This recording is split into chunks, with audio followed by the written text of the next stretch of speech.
Hello and welcome to Daily Reflection with Aneel Aranha. Today is the 26th of September 2019. We're going to reflect on Luke 9, 7-9. Listen.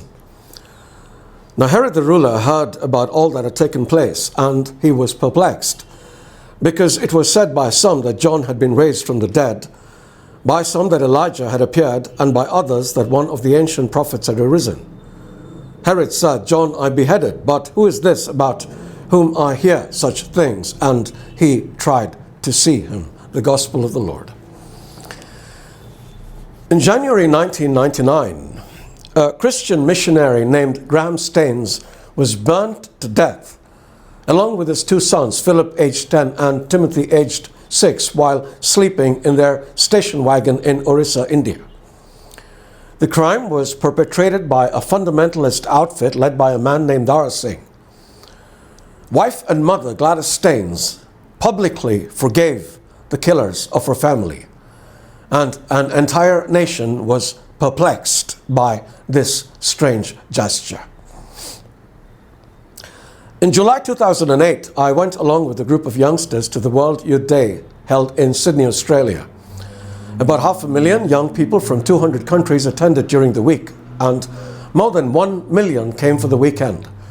They were joined by about 600 bishops and cardinals, as well as by 6,600 reporters. Despite the prevalence of so many youth, there was not a single untoward incident reported. Everybody in Australia, especially people from the mainstream media, were perplexed by this inexplicable behavior.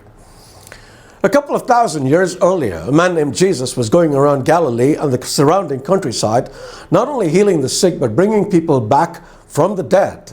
And not just that, his followers, whom he was sending out equipped with nothing, were doing the same.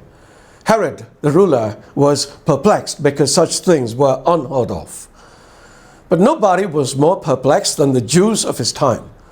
They had been waiting for the Messiah for millennia, and when he showed up, they couldn't believe that it was him, despite all the miracles he was working. He said the oddest things, he hung around with the oddest people, and he lived the oddest lifestyle they had ever seen. They were perplexed.